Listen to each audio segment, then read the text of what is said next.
Hello, hello, hello. We are live. I'm just going to do a quick tech check. Guys, give me a thumbs up if you can hear me. Perfect. Sean, I can hear you. Say hello, Sean. Boys. Happy Friday, boys. The boys. Perfect. Boys. Mate, I think we're way past the boys, to be honest. We're getting pretty old there now. Well, I am. I've been starting to become all the grey hair in my beard. What do you guys got on the drinks menu today? We have, while people are jumping on. So guys, don't think we're just going to sit here. We're just waiting for people to jump on. We're going to get started.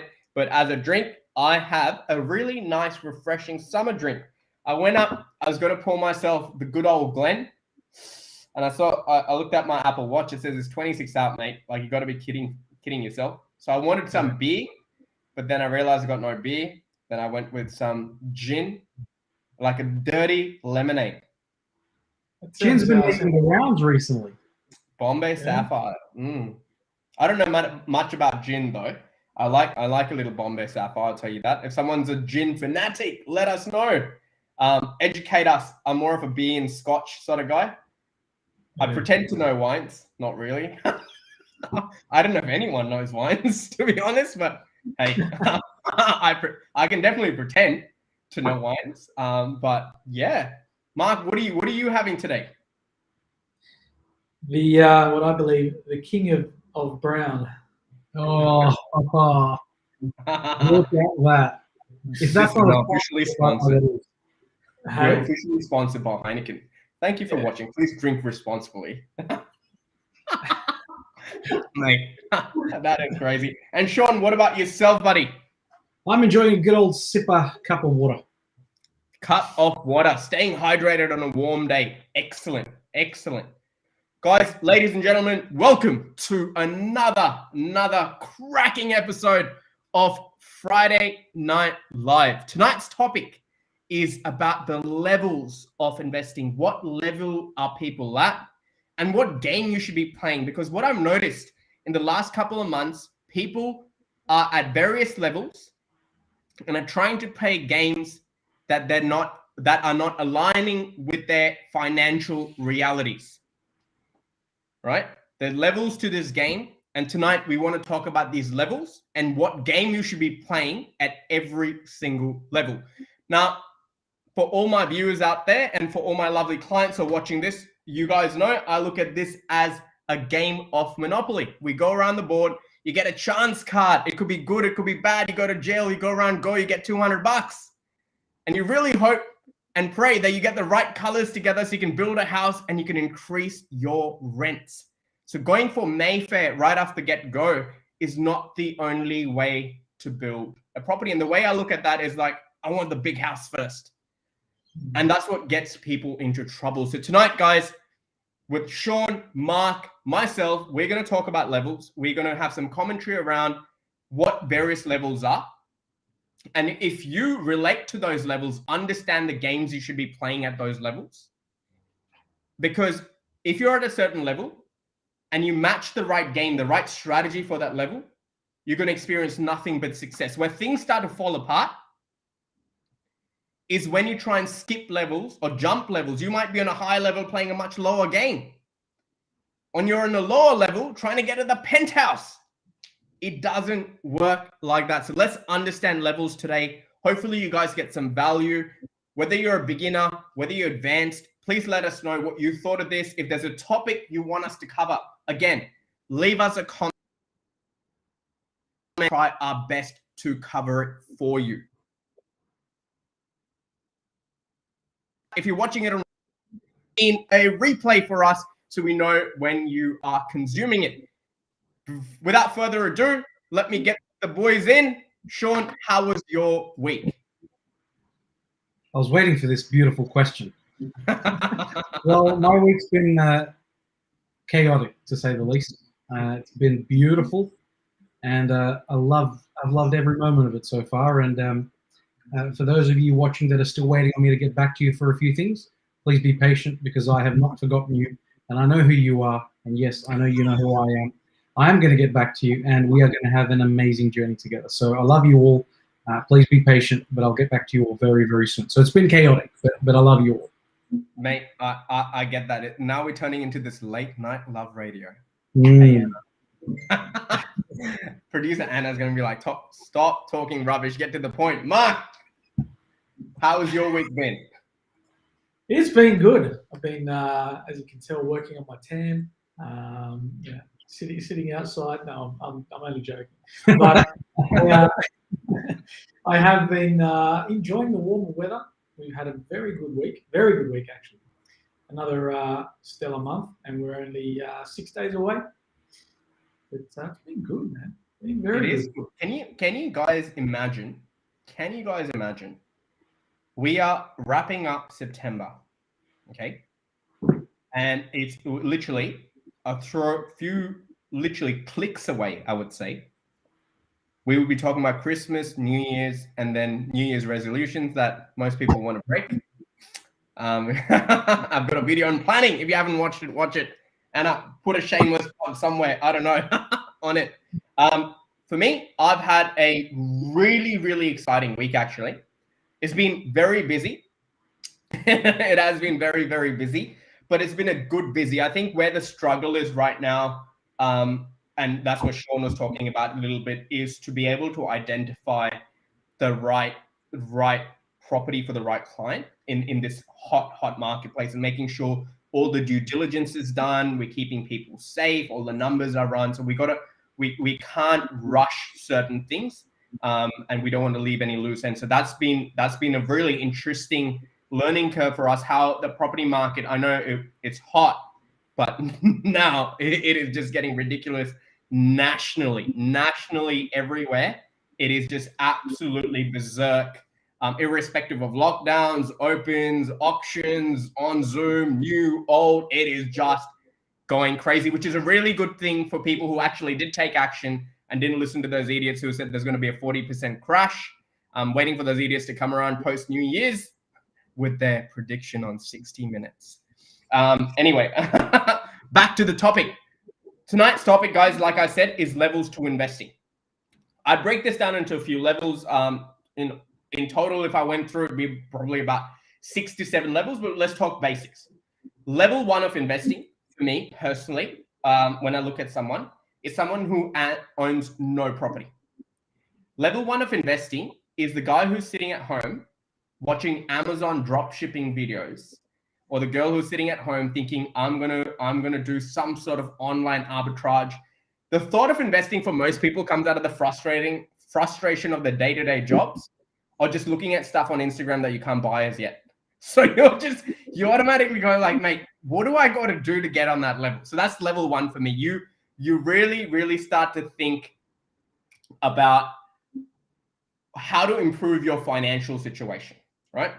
Then you go through that research process. In my good old days, for people who are listening, I'm not that old, but in my good old days, you would start looking at shares as a starting point, because, mate, you're in uni, you might have like a couple of grand or a couple of $100 to your name, right? So you're not thinking of it. And for you as a 16-year-old or a 15-year-old, that's when I started really thinking about investing. Weirdly enough, it's too many moving parts. Your parents own a home and you don't get it, and like, you got to go speak to this person. As a young person, you don't want to speak to too many people. You want to sit on your computer, or you want to read the newspaper, speak to like 3 uncles or aunts or mates' elder brother, sister, and just start to do something super simple. Today's version of that could be cryptocurrency, NFTs, your spaceship, and I don't know, whatever those auto-saving apps are, EFTs, whatever it is, you get the energy. Then you get introduced to the idea of, wait a minute, investing is great, and you can read all these novels about, you put $500 a month and in 20 years, you'll be a multimillionaire, the idea of compound interest, blah, blah, blah. Great. So you start to understand the idea of compounding of wealth, which is, again, it's a very difficult concept. I come across people who might actually be really good at finance, and they just don't understand the value of compounding something for some reason. They can't fathom the idea. Then you get introduced to the idea of, and for me, and I'm just talking about the levels I've experienced with friends, family, clients, then you get get into the idea of if I put $500 a month and that grows at 10%, versus if I could put 50 grand, whoa, what is my end result going to be? And there's two ways to get that 50 grand, right? So either I increase my active income. So I focus on my career. And guys, anyone who's listening to this, if you've got 5 or 10 grand to your name, I will not buy real estate or shares. I would actually invest it and get myself a coach or something that could help me learn how to get there. Okay. Like I would invest it in myself.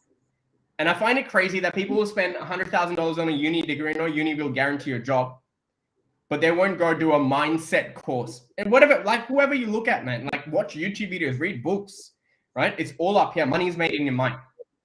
The only reason you're not asking your boss for a promotion, because in your head you go, oh, what if he says no? So what? You were not making money before that anyway, right? What if I start this business, I'm going to fail. So might as well not start it. So yeah, so basically you're saying to yourself, I'll slave away for 30 years. I'm okay with that, but I'm not going to take a chance. And this starts to reflect in your properties, so on and so forth. Then when you realize that compounding is a great idea, and if you had more money, the end result would be better, you start looking at ways. So whether you're someone who likes to take control like me, and I go, I don't care what I have to do. Instead of going and getting a normal university job, I used to door knock to find listings as a real estate agent. That's how I got started. I'm like, mate, I'm not going to sit here and save $2 grand or $1,000 a month on a $60,000 wage. Stuff that. I'm going to go out there door knocking, deal making, 40 degrees heat, getting told off by people because I was interacting today. And I looked at it like a treasure hunt. Next property for me is going to be payday. Next property for me is going to be payday. And then you soon realize to do your job, to be a deal maker in life, you got to serve people. You got to solve a problem, right? Whether you're a deal maker or whether you are not a deal maker, you got to grow this money pile somehow with the help of compounding. That's when I got introduced to the concept of leverage. That is the true transformation from stage 1 to stage 2, where you go, I've got an active income that I could go to the bank to, and I can get them to lend me a little bit of money. And that's where interest rate arbitrage comes in. If I can take $1 million from the bank at 3% and put this $1 million in the marketplace and grow this $1 million at 6, 7, 8, 9, 10% per annum, that means even after I pay the bank back, I'm growing my wealth on $1 million that wasn't mine to begin with, right? That's where your mind starts growing. But that's when people stuff it up. So as soon as they finally have the job, they have the income, the step 2 for them is to be able to actually grow their wealth, right? But instead, they go for a short-term solution with some bullshit justification of this is what I should do, this is what my parents did. And they will stretch themselves to buy a home. Now, I understand a home is an asset and it'll go up in value if you're bought in the right area. But the problem is a lot of people are stretching themselves so far where they've got no surplus cash left to do anything else. So you've locked yourself in by the leash to something that you're going to pay for the next 30 years. And now because properties are so expensive, you're living in an area you don't like. Then whatever happens, they hustle, so on and so forth. They try and get some equity out of this property, and then they just buy this random other property for tax benefits. And this is when you don't go to the next level. And I'll tell you why, guys. I know a lot of people invest for tax. And is that an important part? 110% it is. But for me, that's only a piece of the puzzle. Okay. For me, when I look at tax, the tax component is a cherry on top of your ice cream or cake or whatever it is. It's like buying a house because you like the roof tiles. Are roof tiles or roof important? 100% it is. Any property is going to give you tax benefits, some more than others. I get that. But the other component is how, based on your personal situation, how are you going to create a balance between capital growth and cash flow? And how are you actually going to replace your income? Because for me, the ultimate level of financial freedom, or the ultimate level of an investor, for me is, and I'm saying this, dude, we talk about watches and cars. If you wear a $30,000 watch and you drive a $200,000 car and you still got to show up to work the next day, that's not a flex, you're a slave.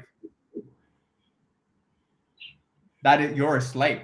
Because you've got to now, you bought these things. It's the same thing with a house. If I went and got the McMansion right off the bat, now I got to take shit from a boss that I don't like because I got to pay that big mortgage. I'm a slave to that house now. Do you get what I mean? The next level from there is, can I leverage my situation to first create some income generating assets? So tonight I'm gonna lean on you guys to talk about different levels of investing. I'm gonna get Sean after this. I'll come to you for what a default investor does and why it is not the best idea for a lot of people.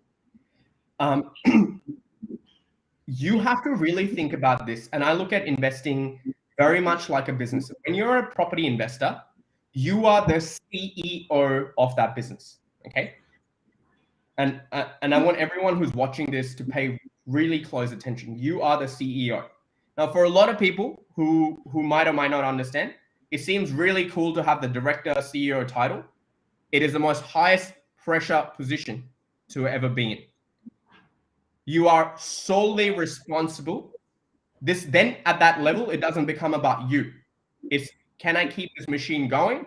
Because my employees depend on my decision-making today to pay their mortgages, send their kids to school, keep the lights on. It's a very different level, right? Even as an investor, you're taking on the risk. It's your capital. The tenant doesn't care. The market doesn't care. The real estate agent doesn't care. You have gone out there and put your life, your finances at risk by going out there to do something exceptional. So if you've done that and you're listening to this, well done. Whether you've done it good or bad or poorly, doesn't matter. You took the first step. That's better than 99% people who sit on the fence and have splinters in their ass and they have excuses till the bloody, like for 50 years, bro, they're not going to do anything, right? But as the CEO, you got to understand every employee in your business has a role, okay? The BDM, the front end manager, so I'm not talking about a tele salesperson, I'm talking about the heavy hitter BDM who's creating those B2B relationships, is usually your equity property. They cost you a lot of money. They might not give you an instant cash flow return, so you're not getting daily sales, but they go get this big contract that will allow you to generate income for years to come, right? So the first thing, if you're starting, you want to get that BDM on, right? You're the CEO and you're doing telesales to get the daily cash flow to keep that BDM going till the BDM gives you the big lump sum contract, right? That's going to be game changer. So that's the equity. That is your equity position, right? Then you got to start to get some sales stuff because the BDM is bringing on new clients, new contracts, whether software, whether it is a medical practice, whatever it is, right? I need to start to get some staff that doesn't cost me a lot, earns me a regular income. So I might get some front end sales people, right? Or admin or whatever it might be, right? They come in, they're crucial for the BDM to be able to do their job. And they are actually critical now. After the BDM has done what he has to do, the BDM's not going to do something for a very long time. He's looking for the big next contract. I got to keep the machine going. So I need the smaller staff that are actually more important than the BDM is really good to start with, but everyone else gets so much more important from that, right? They're earning me that daily cash flow to keep my office going, my lights on, salaries paid, and the BDM paid to get the next big government contract, the next big B2B client, right? Now, often what happens is you got to reach a point where you cannot be involved in the operations of the business day to day, because the whole idea of growing a business is that you use your time very wisely. If you got to spend more than 5 hours a week on a business, this business is a liability because it's not reached that point where it'll run on autopilot, right? The CEO of McDonald's does not have to stand at every drive-through to make sure they've packaged the burger carefully. They've gone to that next level. Does it make sense? They have built a model where franchisees are responsible for maintaining certain standards. There's processes set in place. Even as an investor, the initial bits are a slog. There's no way to hack it. If you're not going to have skin in the game, you're not going to have anything in life. That is it. And often there's a debate, oh, it's not fair that a factory laborer doesn't get paid as much as a factory owner. Well, mate, The factory owner went and raised $10 million. Went and got contracts, bought $8 million of machinery. And whether the factory runs or not, he has to pay bills. The bigger risk you take, the bigger share of the pie you get. Very simple. So when you're building up this, and this is where people go wrong, where people are going and buying literally a lifestyle purchase, a home, that is not at a necessity level, is more at a luxury level because they're trying to keep up with their Jones because their mate bought a house and land package in a certain area. And whether they can afford it or not, they're stretching themselves. And they kill their cash flow. And the problem is, always remember, businesses buy homes. Homes don't buy businesses. So you're playing the wrong game. You want the McMansion? You want to buy a $3 million home? Make a $500,000 million a year. Or don't. Just don't. Because I'll tell you what, the $3 million home, even if you manage to pay it off, your quality of life is going to be shit. No holidays, rubbish cars, no eating out, budgeting at every little thing. And I'd rather use my time and my spare money to take my family. Like if you've got kids, take them to Europe, take them to India, take them around Australia, show them experiences. Put them in an extra class, karate and guitar. Who cares? Work 3 days a week, spend 2 days with them. And when you're talking about levels of investing, this default investor, this I bought my home, now I'm stuck. Once they buy their home, then they go, there's a $900,000 mortgage, man. I wasn't thinking through. Then they'll get some equity and they'll be like, now I'll buy a bigger home and make this an investment. Now you've just taken $1 million property, rented it out for $400 a week or $500 a week or $650 a week, which is making no cash flow sense. You have no spare money to pay it down. Now what? Now you're stuck with 2 loans, which are for 30 years each. Well done. Guys, stages of investing. And I'll tell you personally, I rather rent a 1-bedroom unit with my missus and my kid and buy real estate, even my dream home, as an investment. I won't even do that. Cash flow will screw me. But create passive income first and then go do the McMansion if I require it. Right? And there are levels to this game. And that's why these people who buy 10, 20, $30 million homes, they're not taking a $20 million mortgage, mate. He's making money somewhere else. He writes a check. It's the decision between buying a 100-foot yacht or this home. What do I do? Because they built a business first. So as an investor, you're not buying property. You're the CEO. Every property is an employee. And some people get so attached. And when people ask me, oh, should I renovate or should I do this? Okay, let me ask you a question.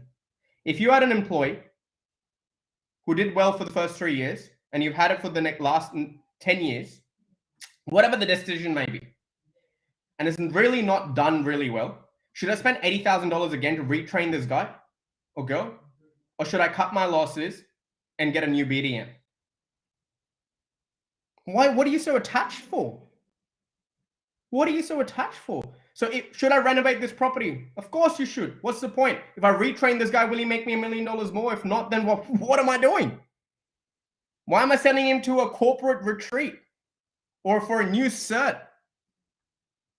There's a fundamental mindset problem with the guy. It's not a talent problem. He's lazy.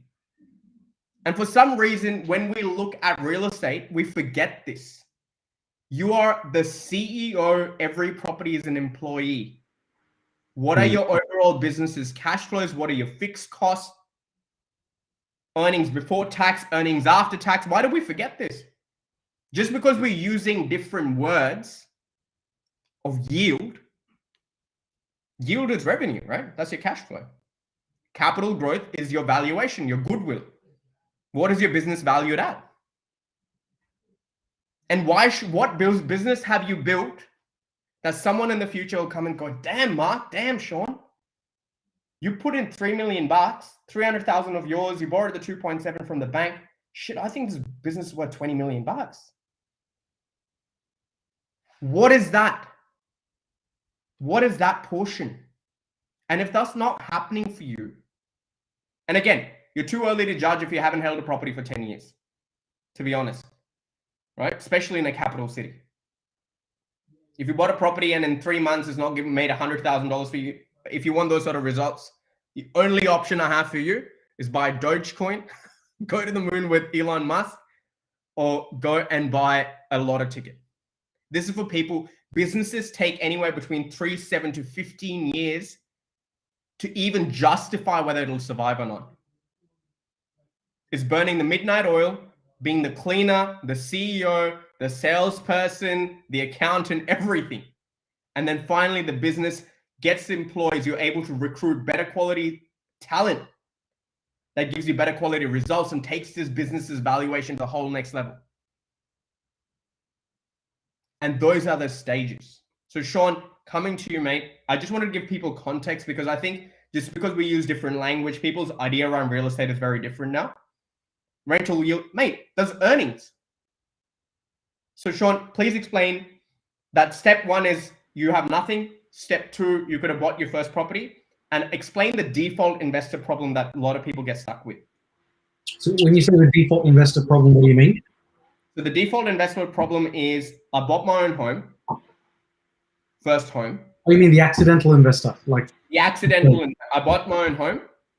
I made a little bit of equity. And instead of using that to actually go and build my business now, I'm just upgrading my home and making my home an investment, which wasn't the first best employee in the first place. Yeah. It was an employee I had to adjust to because that's what I could afford. So explain this to me a little bit, Sean, the concept to our viewers. So this is just going back to what we've covered quite heavily in the past, which is keeping up with the Joneses. We talk about it on a daily basis. You know, keeping up with the Joneses is, oh, I've got a little bit enough now. Where can I have some more for myself?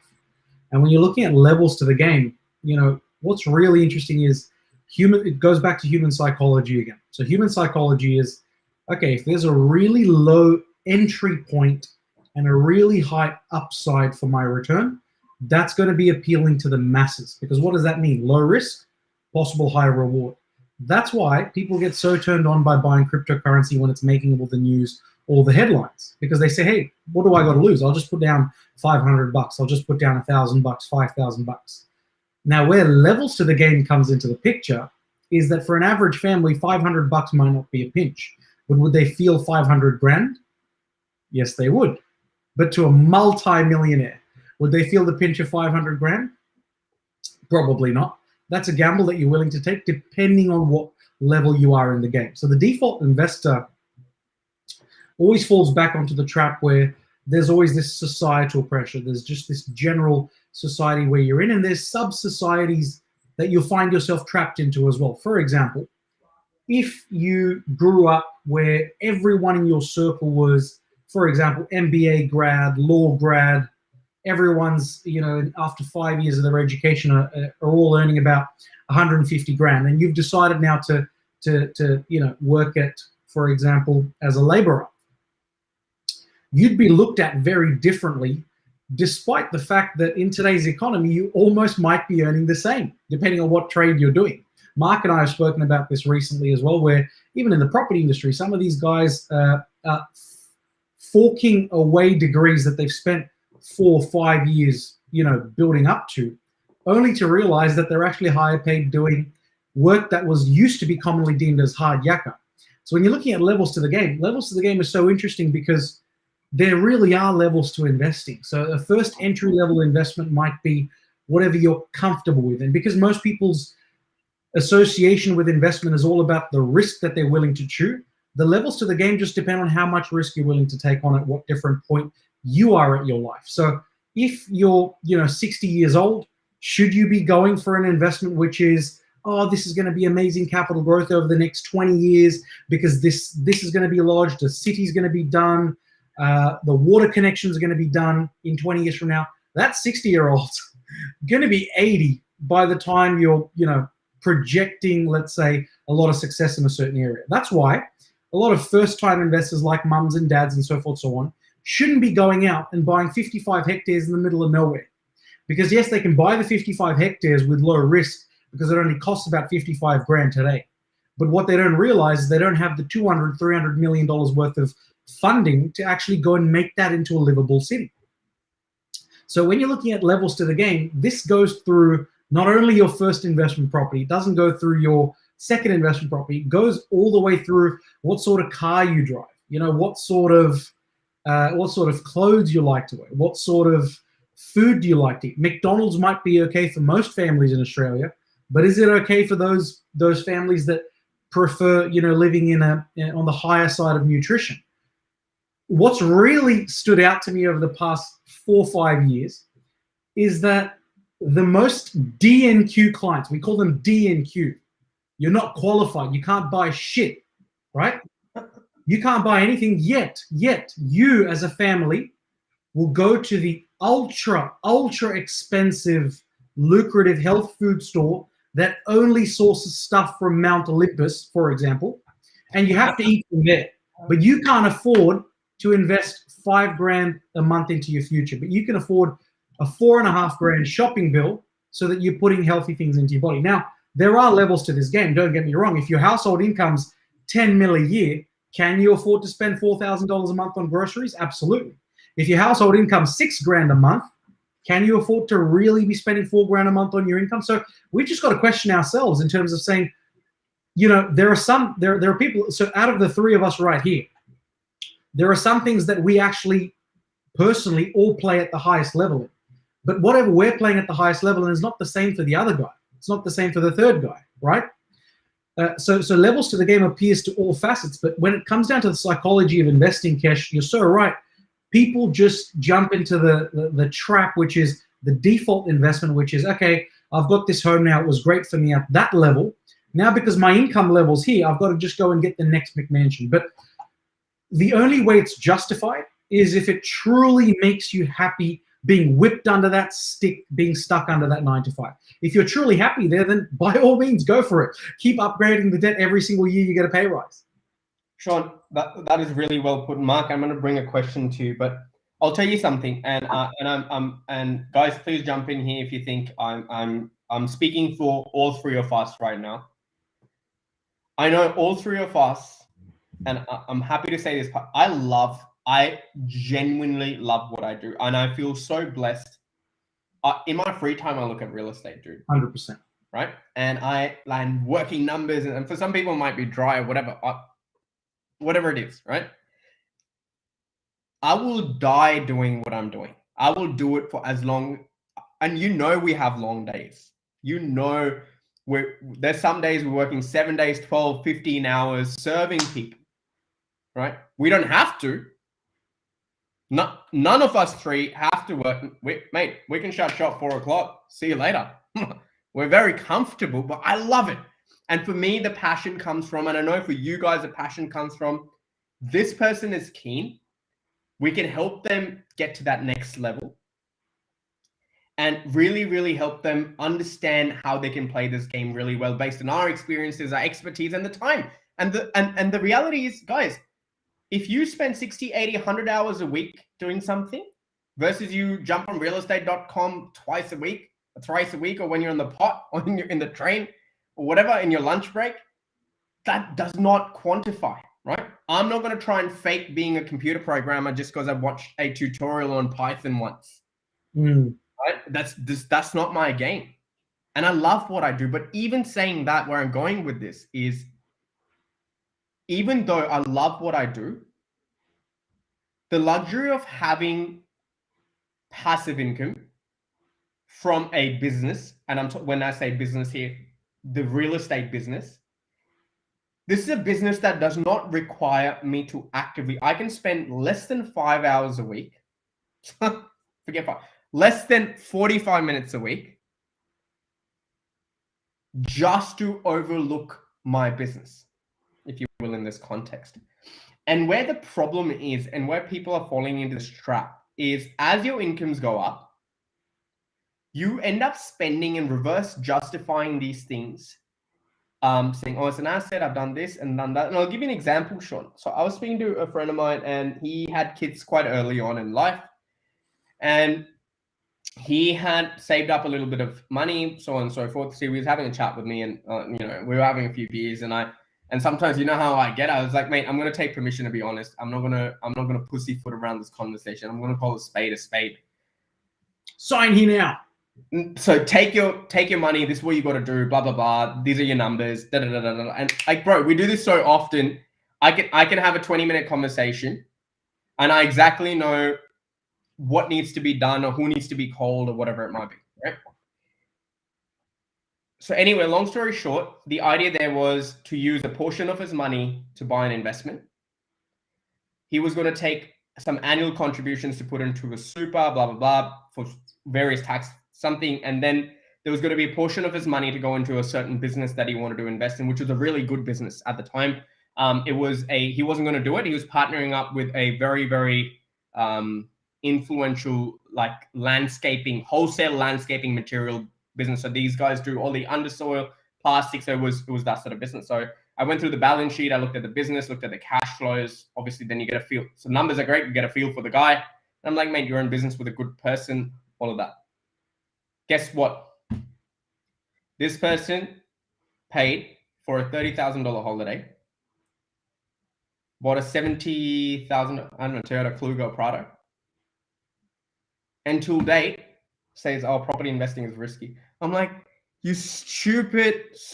I'm not going to be on LinkedIn, but mate, you literally did two things that are not going to give you any financial return. And he was having a conversation of traveling and buying a nice car and working till you die is your thing. 100% do it. If that's what keeps you going, brings you happiness, there's nothing above happiness.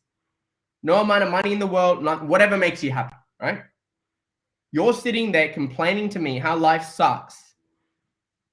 And because in the plan, your reward would have been a 15 years of patience, doing nothing. You park it, you do this. There were some 3-4 steps you had to take. And this is a business that is almost guaranteed to pay you on a weekly basis. It was too much to take in. You had to simmer on it. You had to, there's nothing to simmer on. You got $10. This is what you can do with it, and that's it. Right? You don't, mate, if you got $10 to your name, you got $100,000 to your name. At best, you have two options. That's it. And if you're sitting on and that's your level, and I'm not saying level from a status, money perspective, don't get me wrong here. If that's where you're at, everyone starts from somewhere. If you got $50 to your name and that's your level, that is okay. But be very clear with what's open to you. You cannot be on beer and peanuts budget and want the VIP room. You cannot be living in affordable housing and strategize to buy a penthouse in Barangaroo. There are lots of steps. To be taken. And I'm not saying that the penthouse in Barangaroo is the ultimate. No. I'm saying be honest with yourself about what level you're at. Because whatever level you're at, there is a next step that one can take. But that one step has to be in line with what you want to do. Because if you're going to sit there and going, when I have XYZ happen, then I will. The question for me is, what are you actively doing to make that XYZ happen? What's the probability of it happening? When I bought my first investment property, I was not financially where I am today. So of course, would I buy that property again today? Never. But that is what I could afford to do. That is literally what I could afford to do. So when you're at a certain level, you've got to be honest with yourself. And I know all three of us have this. You got to detach yourself from this. You do not own these properties. You do not own your business. It is a separate entity and it's got its life of its own. Just because Mark went and bought in XYZ suburb, that suburb is not necessary for it to go up. Right? Mark just decided, hey mate, I'm not going to buy in Bondi today.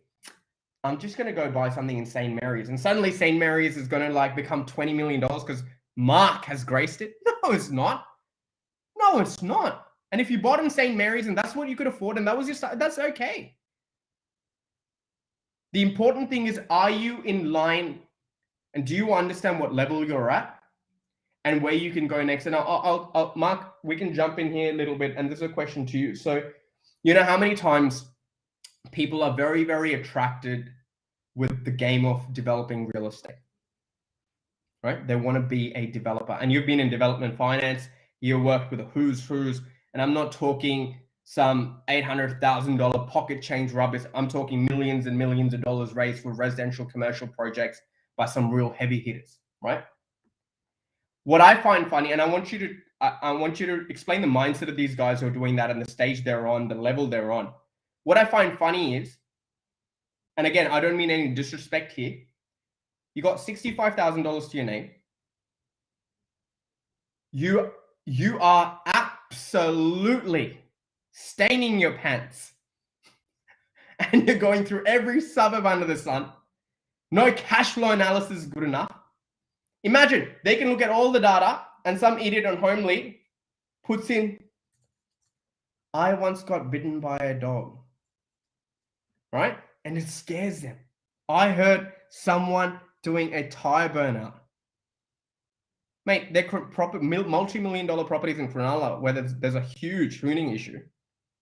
That's not the Cronulla people going up to Cronulla screwing it around, right? So, and the same guy then turns around and goes, but Mark, I'm thinking of developing. Can you please outline the mindset and the financial situation you need to be and explain to our viewers how people at that level, and that's the Barangaroo penthouse level, that's the ultimate level for most investors. But also, guys, remember, that stage is a stage you should be at when you've replaced your active income. Because developing is not an armchair developer, you're actively involved in the business. Every other stage is more passive. Mark, jump in, give them a little bit of an understanding of the mindset of these guys who are taking these risks. Look, I think, firstly, when you're in the development space, it's commercially minded. There's no emotion involved. It's everything is done in what they call a special purpose vehicle or an SPV. So nothing is never in a personal name. If you're smart enough as a developer, you'll always be able to hide your own personal assets because you don't ever want to tie anything that was purchased with emotion, let's say, into your developments. Now, these are people I've dealt with over the years that have, put in, projects over $50 million, for example. Right now, some of them are experienced and some of them, maybe they've done some smaller type of projects, right? But you've got to start somewhere, right? You said it before, everything is all about levels, right? You can never be a developer and go, I'm going to be a nobody today, and then all of a sudden I'm sitting on a parcel of land that's going to be worth 50, it's going to yield 50 apartments all of a sudden. And if you do, most of the time you're bringing in something like a project manager or a development manager to run that project, because I can assure you now, if you think you can take on contract builders and financiers and outsmart everyone. And to be fair, there are people that do this, right? They go out there and they think they know better than all these professionals that have been in this sport for 20 odd years minimum, right? And it just becomes a mess. It becomes a mess for everyone involved, right? And that's when you start seeing people go into default. It's when you start seeing, people start speaking bad of, let's say, private development finance. Oh, they're sharks, they're this, they're that, they're not here to look after you. Well, no one's going to look after you, not even the bank, if you're not going to do the right thing. Well, right? Well, then you go and get a traditional loan and declare all your income then. Exactly. You can't do that. Oh, so private's bad. Oh, banks are bad. Oh, everyone's bad. Victim mentality. Everyone's bad. Oh, victim mentality. The funny thing is, even in today's society, so many people, will always go, oh, I'm going to try and get bank finance first. Well, go and get bank finance first. But bank finance, you would have had it 6 months earlier if it was worthy. But the banks are not lending even based on experience. So, see, there's a lot of things that people miss from a development thing. And again, I won't go into too much detail because we're here all night. But there is levels to it. And the levels comes to, as cliche as it sounds, it's just a mental game. If you have been in business before, I've dealt with developers that have owned multiple chains of restaurants. Yet, funnily enough, a lot of people that develop property in today's society usually have a business that is yielding them high cash flow, right? Whether that be, I know I've dealt with them personally. People Thank that you, are Mark. Thank you. People Thank you. People that are in hospitality or food and beverage and things that require day in, day out purchasing, right? It's not like whatever it is, right? And of course, I've come across people over the years that have been in IT. They might earn $500,000 per annum as a PAYG salary. And they're not necessarily going out and doing $20 million projects, but they might do a 4 or 5 townhouse project, things like that, whatever it may be. But there is cash flow involved before any of that. And they go in with that mindset saying, well, the worst case scenario is that I'm going to lose the development site. I'm going to be made bankrupt within that special purpose vehicle or that business. And that's it.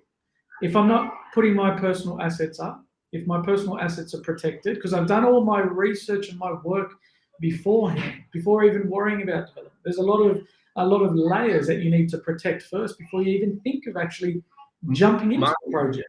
I'm going to jump in here because you said something amazing, the layers part. Okay, so let me just explain to our viewers a very good example.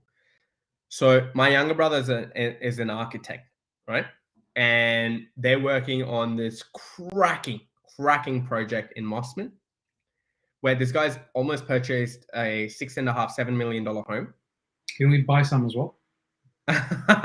and this was a couple of years ago. He hasn't moved in. Okay, businessman, and all cash. And between architects, consultants, council, urban planners, because he's trying to build this very unique property. That property's been, so mind you, that property's been empty for a fair bit. And it's in the most affluent suburbs, so your neighbors have a lot of influence. So they send a letter to the council and everything stops.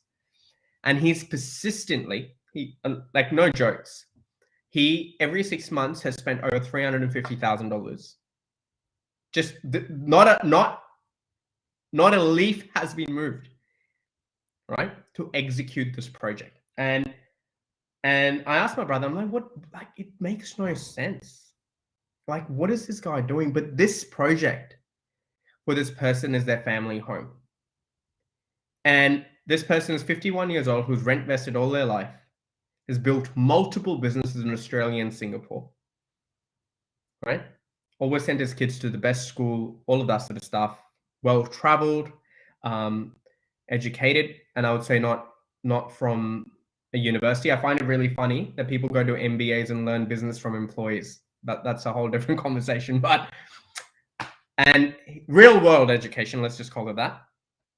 And at 51, he's willing to just spend money because he's going to die in this home. And he's buying waterfront Mossman, bought it a couple of years ago, go for $6–7 million. He paid overs. He didn't care. It's like, do you know what he bought it from? He bought it from the idea of, this is the view I want. That was it. Nothing else matters. This is the view I want. And he literally hired a buyer's agent, paid him, didn't negotiate. Oh, I'm going to pay you so much. And what are you going to do? It's like, doesn't matter, mate. I'll pay you a daily rate. I want you to door knock and find me this house. This is the view I want. This is where I want the master bedroom. And what I learned from that is, I asked him, I'm like, mate, like, you met this guy. Why is he spending this money? And this took me back to the layers you just said and the teams and the experts. Is to be successful in life, to get to that next level, especially in this game of real estate or the game of business, I need to know laws, legislation, accountants, government grants. And I need all of these people to know my personal goal and agenda. So where people are getting really stuck, and you've nailed it, it's not even the capital. No. It is people think a Google search and a YouTube video or a Friday Night Live like this is more than enough information for me to go and execute. To a certain level, it is. If you just want to buy one property, you don't need Mark, you don't need Sean, you don't need me, you don't need anyone. Go to your friendly bank, whoever you bank with, go to the shopping center, see what you can borrow, and go to a suburb where you can afford. That's it. Pay it off in 30 years. God bless you. See you on the pension, if the pension exists, right? It takes a lot of people to come together with their own individual expertise to think outside the box to create that. Because, mate, having a $200,000 household income and having $100,000 in savings, in my opinion, in a country like Australia is no big deal. It really isn't. It's a mindset thing, what you said, Mark. And I'm saying this honestly, like so many times people ask me, you can take everything away from Mark, Sean, Kesh, whatever, our core people. I can only speak about people I know. And I know for a fact you guys would build it faster, stronger than ever before. Because 3 of us come from the school of thought. And again, there's no right or wrong. I'm not beating my chest. That I, and only I, am solely responsible for my successes and failures. And I have the capacity, the intelligence to execute anything required to get the job done. The problem why people are unable to scale, the problem is not the property, it's not the finance. It is you are scared, lazy, and cheap altogether. You really are. You're scared, you're lazy, and you're cheap. You don't want to put any skin in the game. You want all the result, and you want to take zero responsibility for it. Zero risk. And I'll tell you something. You know who makes the most money in this world, irrespective of the industry? Doesn't matter what you are. A surgeon who does day surgery versus a surgeon who does very complex brain surgery have a very different pay grade even as surgeons. Okay? If you're an engineer who's sitting there and basically your job is doing some basic cloud stuff versus you're a guy who's using your engineering skills to hack behavioral economics and people's way of living, thinking, and influencing society, then you're Mark Zuckerberg. It's not the university degree or your qualification that makes you at the level you execute that's talent at. As simple as that. I know brokers, mortgage brokers. Every 18 months, mortgage brokers leave. There's so many mortgage brokers in an 18-month span leave the country. I know mortgage brokers that make $100 million a year. Aussie home loans, more than that. What is a Aussie home loans? He was a mortgage broker, right? Different story. He appeals to the mum and dad, whatever his niche is, whatever it is, right? Look at the Meriton guy. Apartments are shit up. He's a billionaire. Meriton owns the most amount of apartments. And people's strategies, apartments are shit. No, it's not about the apartments or houses. He understood his level and his game. He doesn't care what you buy. Mate, his game is different. That's what I'm saying. Levels to him. Westfield, real estate billionaire. Because the difference between these guys and a guy sitting or a girl sitting in their suburb or their home or at home, trying to do that next step, you're overthinking this whole thing. How much? I think as well. Sorry, Kesh, as well. Just one thing. Like, it also comes down to a degree, your daily habits and how you do things, and not necessarily always about you must meditate first thing in the morning or anything like that, but your daily habits from a business perspective. Because one thing you said as well was you mentioned skin in the game. It's huge. There's a lot of people in today's society. I'm sure you guys are coming across it as well.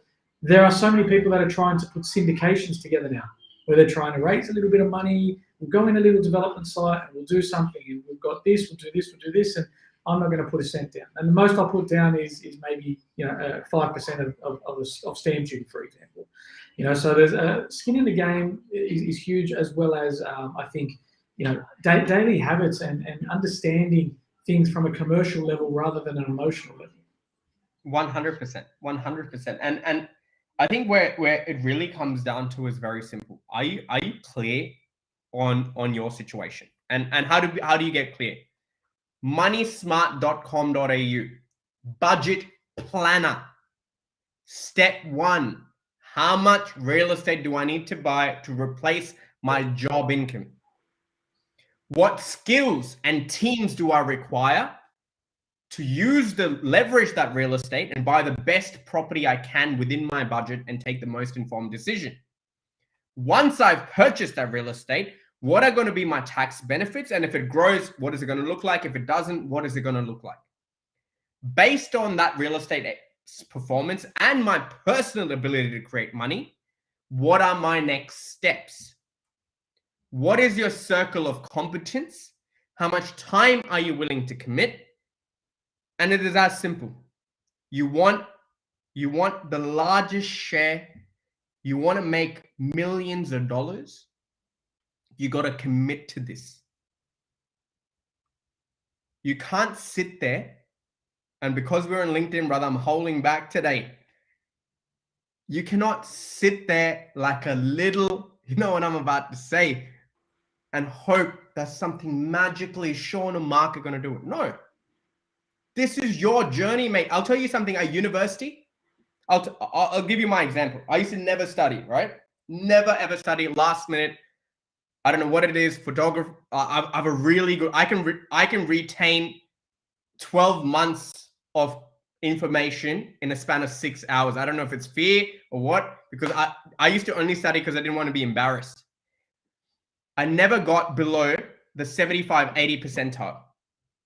And I'm again not beating my chest and coming from an Indian family and that Indian school system and all of that sort of stuff, right? It was the 99% guys and they're trying to compete to get into the best engineering college. And you know what? And again, I want to go to my school reunion because I want to go, what's up? Because some people are good in school and some people are good at life. And doesn't matter which part you were good at. Did you double down on your strengths? If you were good at school and you can get into this big corporate job, did you get the corner office? Are you taking $1 million bonus? And if you did you hustle and do something else? And whether property is your game, business is your game, employment is your game, whatever your game is, are you performing at the best level? Are you honest with yourself with what you're pulling into the game? Because I'll tell you this. I know people who make less than 100 grand a year and they've hustled, worked over Christmas, casual jobs, and built multi-million-dollar portfolios. Yeah, maybe in 20 years.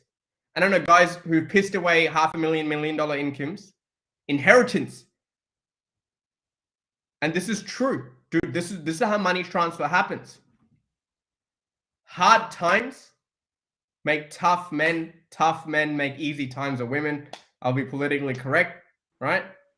Easy times make weak people, and weak people make tough times. It is as simple as that. Either you're going to do it or you're not. As simple as that. You are sitting here and going, oh, I've got 5. Mate, like median prices in Sydney are over $1 million, in Brisbane over $1 million. I think Melbourne's over $1 million. Brizzy's cracking almost $700,000-800,000. You got a $450,000 budget. What do you think you're going to buy? Waterfront property? Like, be honest with yourself. Mate, understand the game you're playing. Yeah, just start playing at the level that you're supposed to be at. That's the important 100%. Piece. And when I was making my first purchase, I had $300,000-400,000 to play with. That's all I could borrow, and that's where I started from. And you don't need to be ashamed, and you know the trade-offs that are going to come with it, and it is okay. I know when you're a startup, I can't hire the CEO of Pepsi or Coca-Cola. I can't do it. Unless I get some VC to fund me, I can't do it. So I got to use some old dude or a YouTube video, some management books to get to that level. But that's where I'm at. That's where you're, and it's okay. It's better to do that than nothing at all. So tonight, before we do our rapid fire and we wrap up, guys, the message tonight is there are levels to this game. Be honest with yourself, and no matter what level you're on, there's a next step for you. I can guarantee it, there's a next step for you. Whether you can see it or not, I can tell you there's a next step for you. The difference is, are you willing to put in the work to get to the next step? Because if Sean can do it, Mark can do it, I can do it, thousands of our clients can do it, so can you. And this is not a plug to come and work here and do that. I'm not even talking about property right now. It is a mindset thing. And Mark, you said that correctly. Money is made in your mind. And whether you've made a decision about, do you have the capacity to not? And if you don't know something, put your hand up. There's so much help out there. Mate, I have always, I'd pay $5,000 to an accountant if he's so good to learn, not even for my tax. And this is where people are funny, right? Oh, he's just doing a tax return. I would literally go to a successful business person and go, you know what? I'll pay you 50 grand for this hour. $50,000 for this hour. Can you teach me what you've learned in 20 years? Guys, you guys continue. I'll catch you guys all for Friday Night Live next week. I've got to bounce. I'll see you all very soon. You guys continue. Easy. You got to leave us with the next week. But Mark, this is where the tire meets the road, and we'll wrap it up on this, where people got to understand where they're at. They got to believe there's a next step for them. They don't understand. They got to put their hands up. And success, like you said, are daily habits, daily efforts that compound over a period of time. And people don't want, they want this quick fix. And that's why these Amazon drop shipping and all of this, I'll give me $20,000. Understand where you're at. I know people who spend $25,000 to learn a development course, and they've got $50,000 to the name. And this dude, I'm not going to name him, he's got these people door knocking to do options. I'm like, bro, like, you work 8 hours a day, you got 3 kids. You can't pull that off. That's not you. Do you get what I mean? So on that note, you know what? We can do our own rapid robins. Should we try? Should we try before we wrap up? Let's do it. Let's talk about this. A dual key.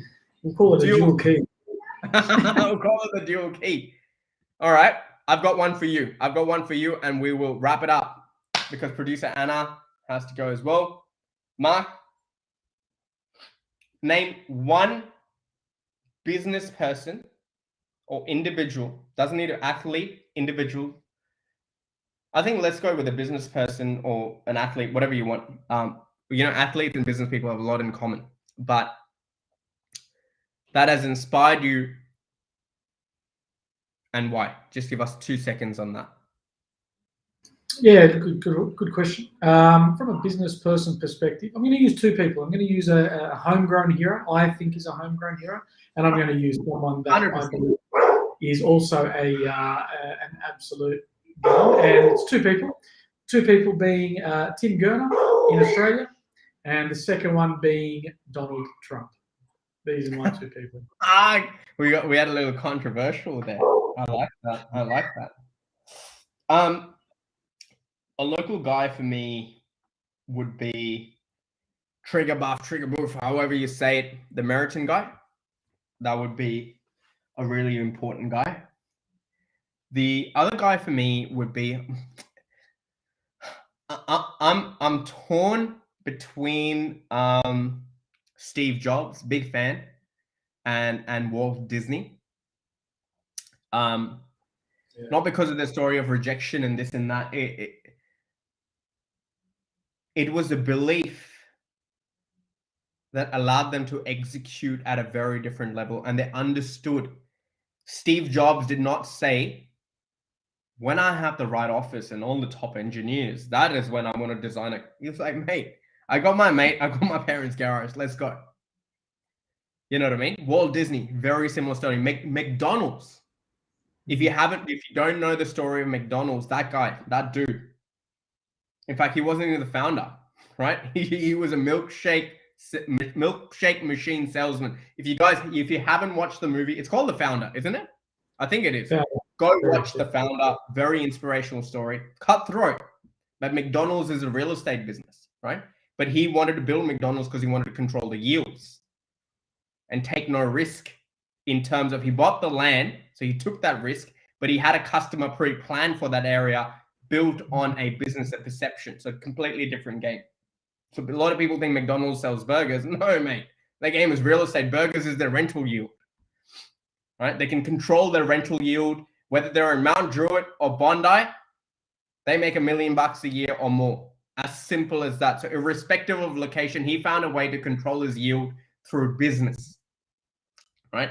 And the funny thing is, actually, you know what? I'm going to lean on McDonald's because them as a business model, through the pandemic, the hardest hit businesses were the hospitality industry. And if anyone who's listening to this, love goes out to you, man. You soldiered on, you know? It was tough. It was really, really tough. These guys pivoted to selling milk and bread and whatever it took, and Macca's was cracking on, right? Yeah. And it is a real estate business.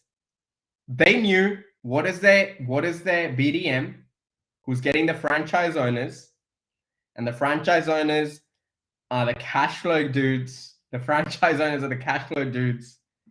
And then he kept expanding, right? Country to country, state to state.